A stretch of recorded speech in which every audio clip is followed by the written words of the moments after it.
as soon as you can make memories of making art was when I started making art.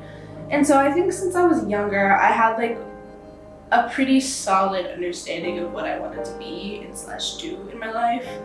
Whether like that took sort of turns throughout my childhood as everyone else's career choices does. But yeah, I always came back to art. I do think that everyone needs to have some sort of capacity to be able to tap into that emotional aspect, because a good painting is when a painting properly translates the mood or feeling, you know what I'm saying, that might not have the actual words attached to it. And it's just always kind of like, when I make art pieces, to me, it's like my subconscious processing through life lessons.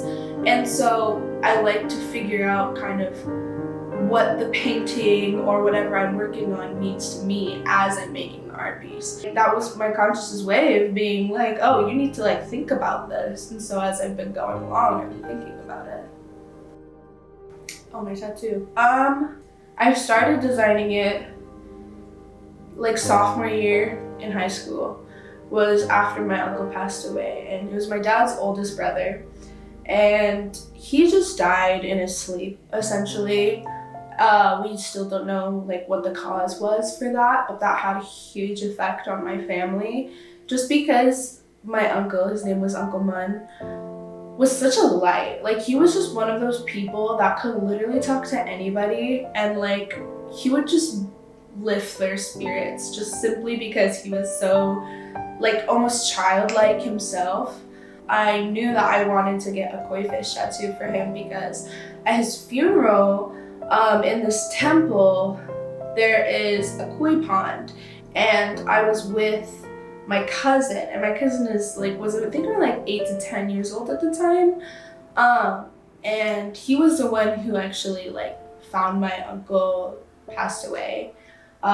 And I was with him over this little like bridge that overlooked a koi pond, and there was like a koi fish that just came up and started blowing bubbles at us.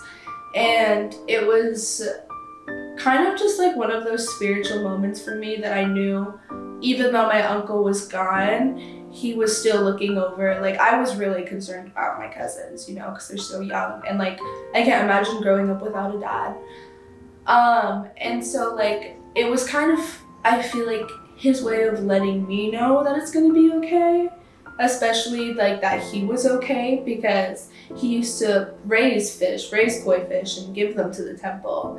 And I would like to think, you know, I mean, there's no way of knowing for sure, but I would like to think that that fish was like one my uncle raised.